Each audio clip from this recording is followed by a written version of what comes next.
देखें भाई, ये चैप्टर है हमारा थर्मो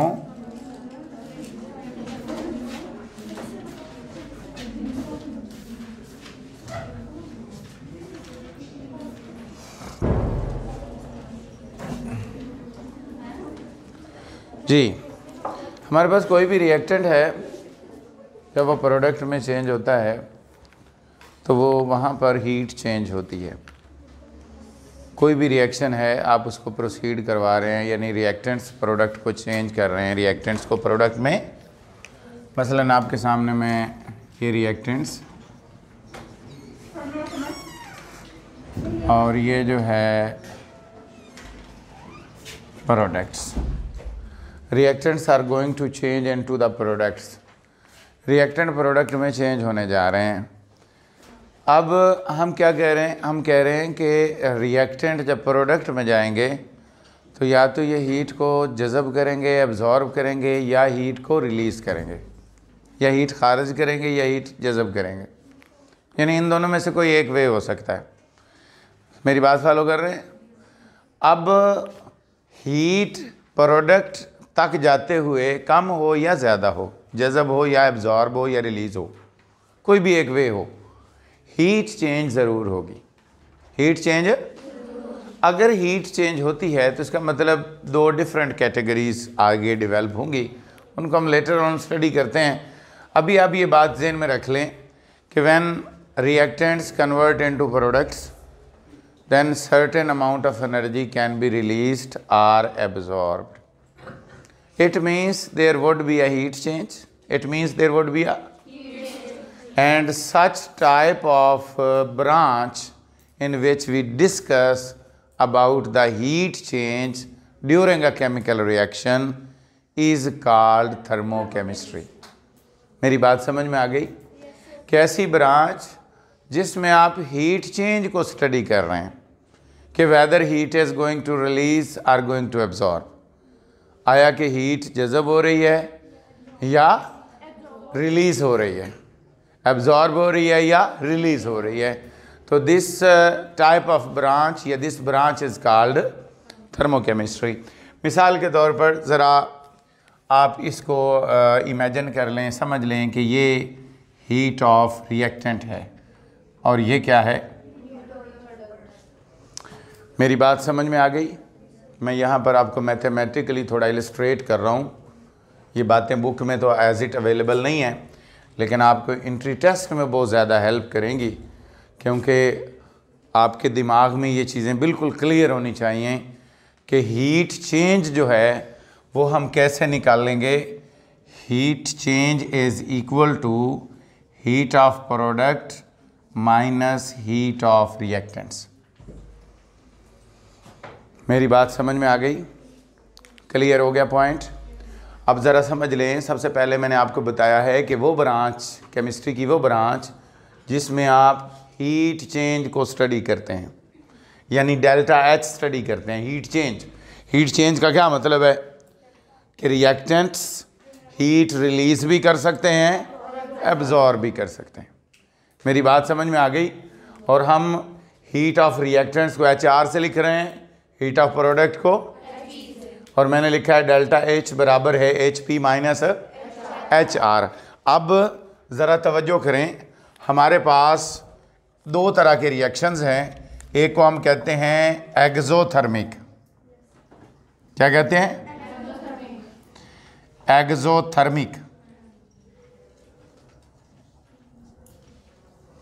एक्सोथर्मिक रिएक्शंस वो रिएक्शंस होते हैं जिसमें रिएक्टेंट्स हीट को रिलीज करते हैं।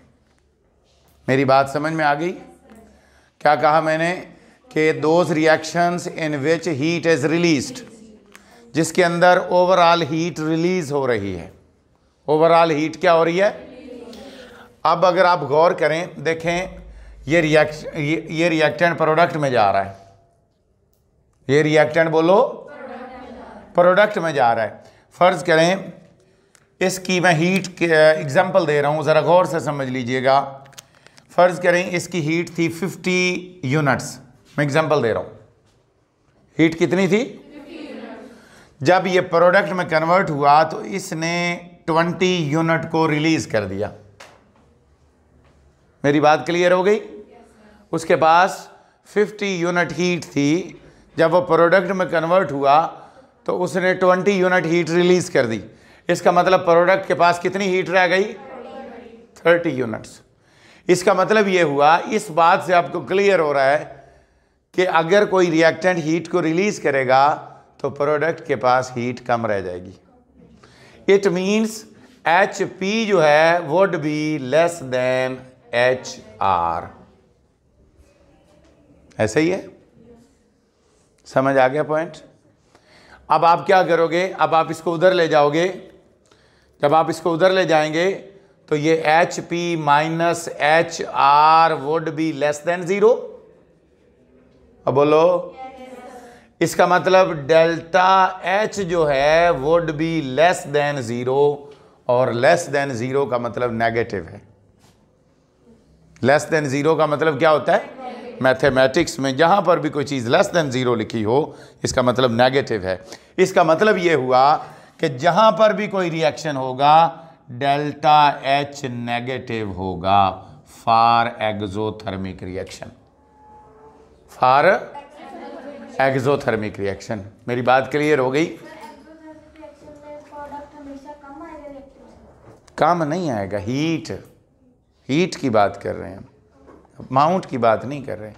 We are discussing about heat of product would be less than heat of reactant. Clear? For exothermic reactions. अब हमने यहाँ से 2 बातें सीख ली। मैथमेटिकली भी हमारे जहन में ये बात आ गई, और डेफिनेशन तो आपको ऑलरेडी बता चुका हूँ कैसे रिएक्शंस जिसमें हीट जो है वो रिलीज हो रही है, हीट जो है वो रिलीज हो रही है।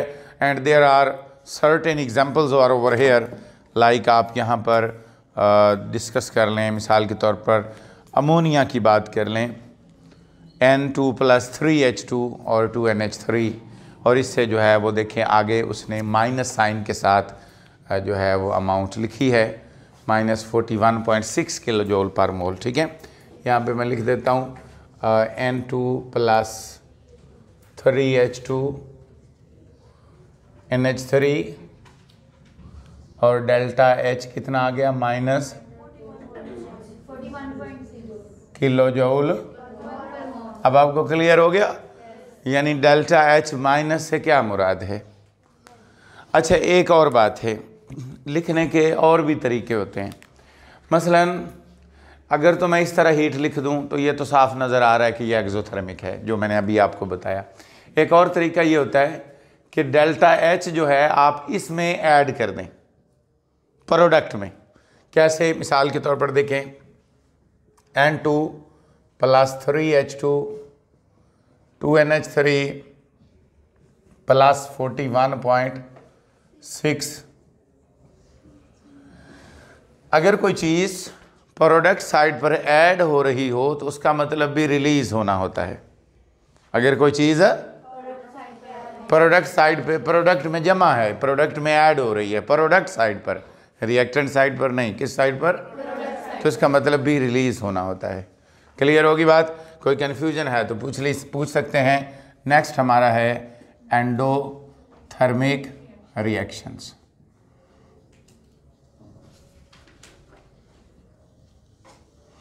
एंडोथर्मिक रिएक्शंस वो रिएक्शंस होते हैं जिसमें हीट एब्जॉर्ब होती है, जिसमें हीट एब्जॉर्ब होती है, इन विच हीट इज एब्जॉर्ब। मिसाल के तौर पर हमारे पास रिएक्टेंट्स हैं, इसको हमने प्रोडक्ट्स में चेंज किया।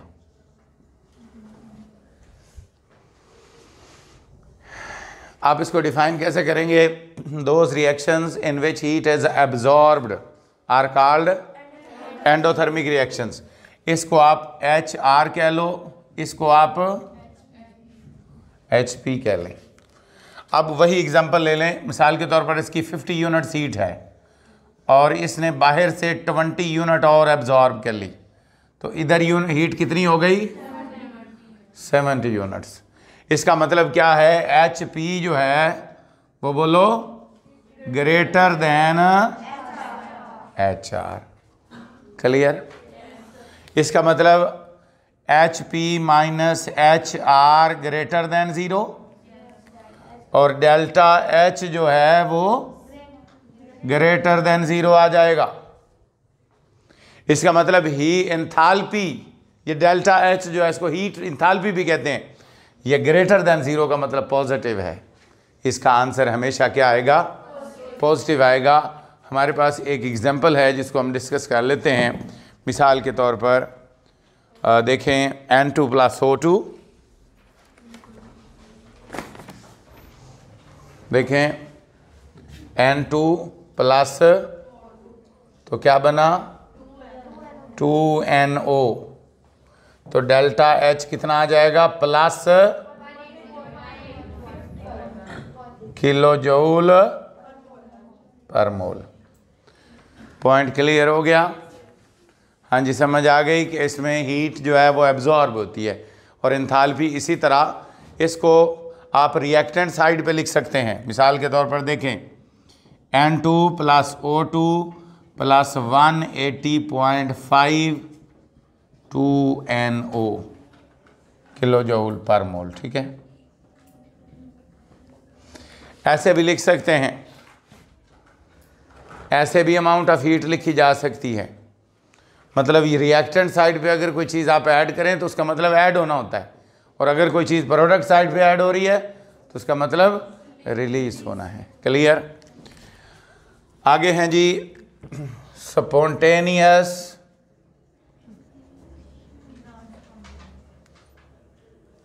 And non spontaneous reactions.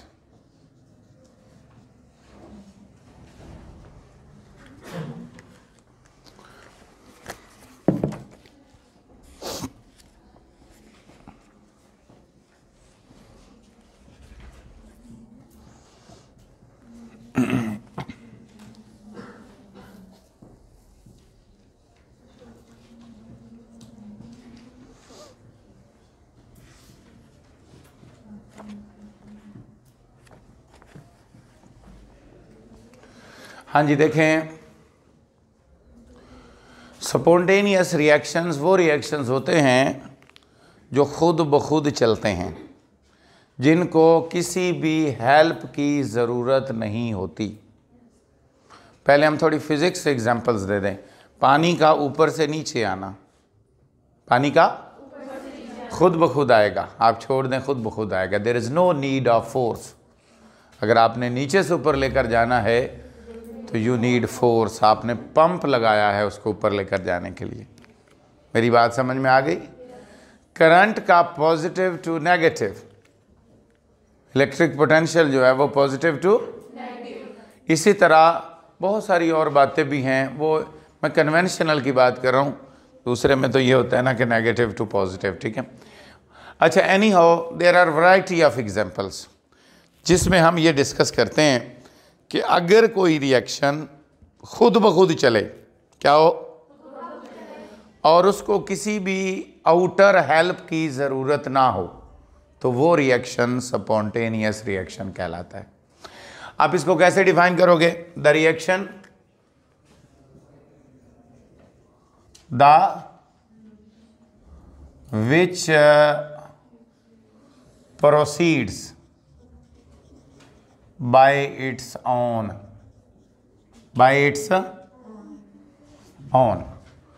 मतलब अपने आप से चले, प्रोसीड बाय इट्स ओन, खुद ब खुद चले, विदाउट एनी एक्सटर्नल हेल्प या एड आर कॉल्ड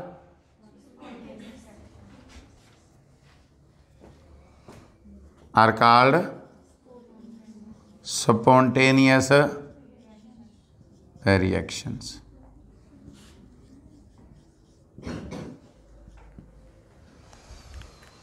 हाँ जी, कोई पल्ले पड़ी बात के नहीं? जिनको किसी भी बैरूनी हेल्प की ज़रूरत नहीं है वो क्या कहलाते हैं? मसलन सबसे जो बेस्ट एग्जांपल है, कोई भी एसिड मिला दें बेस में, NaOH HCl, तो NaCl प्लस वाटर। वो कह रहा है कि कोई भी आप एसिड और बेस को जब मिलाते हैं तो साल्ट एंड वाटर बनता है। ये स्ट्रॉन्ग एसिड है, स्ट्रॉन्ग बेस है, तो आप इसको मिलाकर साल्ट एंड वाटर बना रहे हैं। ये खुद ब खुद रिएक्शन हो रहा है, इसको हम नहीं करवा रहे। ये क्या हो रहा है? खुद ब खुद हो रहा है। आपने एसिड और बेस मिला दिए, रिएक्शन होना शुरू हो गया। अब यहाँ पर वो ये बताना चाह रहा है कि कुछ ऐसे रिएक्शंस होते हैं जिनको हम स्टार्ट करते हुए हेल्प देते हैं, लेकिन जब वो एक दफ़ा स्टार्ट हो जाते हैं फिर वो खुद ब खुद चलना शुरू हो जाते हैं। वो खुद ब खुद, मिसाल के तौर पर अगर आप कंबस्चन की बात करें, जिसको में बर्निंग है, आग लगना किसी चीज़ को, कंबस्चन उसको केमिकली कहते हैं। Burning of any compound is called combustion. किसी कंपाउंड का बर्न होना in the presence of oxygen, oxygen की मौजूदगी में किसी कंपाउंड का बर्न होना कंबस्चन कहलाता है। अब कंबस्चन या बर्निंग एक ऐसा प्रोसेस है जिसको इनिशियली हेल्प की रिक्वायरमेंट होती है, लेकिन जब एक दफ़ा स्टार्ट हो जाता है तो फिर वो खुद ब खुद चला जाता है। अगर उसको जो भी पैरामीटर्स हैं, ऑक्सीजन है, आगे कोई बर्निंग मटेरियल है, वो मिलता चला जाए तो उसने आगे से आगे जो है उसको चलाते चले जाना है। क्लियर होगी बात? कोई कन्फ्यूजन है तो पूछ लें, वरना फिर हम नॉन स्पॉन्टेनियस की तरफ चलेंगे।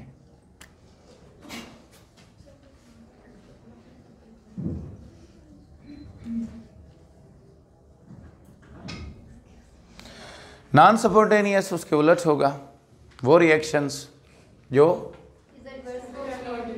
खुद ब खुद प्रोसीड नहीं होते और उनको मुसलसल बैरूनी एक्सटर्नल हेल्प की ज़रूरत होती है, वो नॉन स्पॉन्टेनियस रिएक्शंस कहलाते हैं। वो रिएक्शंस जिनको मुसलसल बैरूनी हेल्प की ज़रूरत होती है उनको हम क्या कहते हैं? एग्ज़ाम्पल मैंने यहाँ पर लिखी है, जैसे ये N2 + O2 वाली ले लें, ये एग्ज़ाम्पल ले लें। N2 प्लस, तो क्या बना?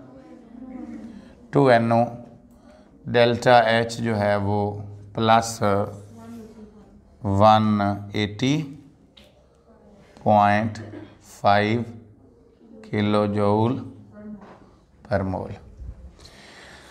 अब यहाँ पर वो ये बताना चाह रहा है, समझाना चाह रहा है कि ये जो रिएक्शन है ये हमारे सामने खुद ब खुद प्रोसीड नहीं होता, हम इसको हीट देते हैं, एब्जॉर्ब करवाते हैं, तो ये जो है वो प्रोडक्ट में कन्वर्ट होता है। अब यहाँ पर उसने एक ऑब्जर्वेशन दी है अपनी। उसने कहा कि most of the reactions, most सारे नहीं, ऑल नहीं, most of the reactions which are considered to be exothermic, they are mostly considered as spontaneous। मेरी बात समझ में आ गई? क्या कहा मैंने? सवाल क्या है कि जो रिएक्शन एक्सोथर्मिक हैं मोस्टली उनको ये समझा जाता है कि वो स्पॉन्टेनियस है। पहले इसकी वजह सुन लें। उसने जो लॉजिकल और उसने अपने हिसाब से जो आंसर लिखा है, उसने कहा है कि मोस्ट एक्सोथर्मिक रिएक्शन को स्पॉन्टेनियस इसलिए माना जाता है, मोस्ट एक्सोथर्मिक को इसलिए माना जाता है कि जो एक्सोथर्मिक रिएक्शंस हैं, जो उसमें हीट जो प्रोडक्ट की है वो कम होती है देन रिएक्टेंट्स। आपके सामने केस है, heat of product is less than heat of exothermic में हीट ऑफ प्रोडक्ट कम होती है देन हीट ऑफ, और कोई भी चीज़ है वो आपको पता है हायर हीट से लोअर हीट की तरफ मूव करेगी। कोई भी सिस्टम है जो फ्लो करेगा, वो कोई भी, मतलब आप कहते हैं ना heat flows from higher temperature to the, इसका मतलब ये है कि रिएक्टेंट चूँकि एट हायर स्टेज है और प्रोडक्ट की हीट कम है, इसलिए हायर स्टेज से प्रोडक्ट की तरफ, लोअर स्टेज की तरफ वो खुद ब खुद मूव करना शुरू कर देगा। क्लियर होगी बात? समझ आ गई कि अगर कोई पूछे कि जो एक्सोथर्मिक रिएक्शंस हैं वो मोस्टली स्पॉन्टेनियस क्यों हैं, तो आप ये कह सकते हैं कि हीट ऑफ प्रोडक्ट कम होती है देन हीट ऑफ रिएक्टेंट्स, इसलिए हायर हीट से रिएक्टेंट लोअर हीट की तरफ फ्लो करेंगे, और इसलिए हम इसको क्या कहेंगे? बोलो, स्पॉन्टेनियस कहेंगे। अब यहाँ पर अगला जो पॉइंट है वो ये है कि हमारे पास जो कहता है कि देर आर सर्टेन रिएक्शंस, वो मैं यहाँ पर लिख देता हूँ, रेड से लिखता हूँ, H2O लिक्विड, इसका H2O गैस।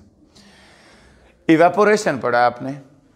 इवेपोरेशन पढ़ाते हुए मैंने आपको बताया था कि evaporation is a spontaneous process. फिर मैंने बताया it occurs at all temperatures. फिर मैंने तीसरी बात बताई थी it is endothermic process. It is मतलब वाटर के मालिक्यूल को कुछ ना कुछ हीट चाहिए बाहर निकलने के लिए। इसका मतलब ये हुआ कि वाटर का इवेपोरेट होना स्पॉन्टेनियस है, मगर ये एंडोथर्मिक है। मगर ये हमने तो पढ़ा है कि तमाम रिएक्शंस एक्सोथर्मिक स्पॉन्टेनियस होते हैं। इसका मतलब ये हुआ कि ये बात गलत है। ज़रूरी नहीं है कि एक्सो स्पॉन्टेनियस हो और ज़रूरी नहीं है कि एंडो नॉन स्पॉन्टेनियस हो। एंडो भी स्पॉन्टेनियस हो सकते हैं। इसका मतलब ये है कि हमारे पास जो इंथाल्पी है, इंथाल्पी क्राइटेरिया जो है to select whether the reaction is spontaneous और non spontaneous is not a true sense. मेरी बात समझ में आ गई? मतलब यूँ समझ लें कि जैसे आप क्राइटेरिया बनाते हैं कि ये चीज़ अच्छी है और ये बुरी है। आपके पास जो स्केल होता है मापने का किसी चीज़ को, अगर उसकी अगर हम बात करें तो हमारे पास इंथाल्पी एक स्केल था स्पॉन्टेनियस और नॉन स्पॉन्टेनियस को मेजर करने का। इसका मतलब वो इंथाल्पी जो स्केल है that is not true scale, that is not. अब आगे जो है एक हमारे पास वो उसने बुक में भी लिखा है, उसको कहते हैं free energy, Gibbs free energy. क्या? Gibbs free energy. उसको हम डेल्टा जी से जाहिर करते हैं, डेल्टा जी से। गिब्स फ्री एनर्जी, ठीक है। Gibbs free energy basically true sense है, ट्रू आइडिया है, जहाँ से हम किसी भी रिएक्शन के स्पॉन्टेनियस और नॉन स्पॉन्टेनियस का आइडिया लगा सकते हैं 100%। जो इंथाल्पी है वो हमें 100% आइडिया नहीं देती। इंथाल्पी हमें 100% आइडिया हमें कौन देता है? Gibbs free energy. आपकी बुक में उसने लिखा है कि this free energy is beyond the scope of this text book, लेकिन आप ये बात लिख लें, अपनी बुक पर लिखनी है। तो गिब्स फ्री एनर्जी अगर नेगेटिव होगी, क्या होगी? यानी delta G less than zero. Delta G, इसका मतलब है वो रिएक्शन स्पॉन्टेनियस होगा, और अगर डेल्टा जी की वैल्यू ग्रेटर देन ज़ीरो होगी तो वो क्या होगा? नॉन स्पॉन्टेनियस होगा। यहाँ तक किसी स्टूडेंट को कोई कन्फ्यूजन है तो पूछ लें।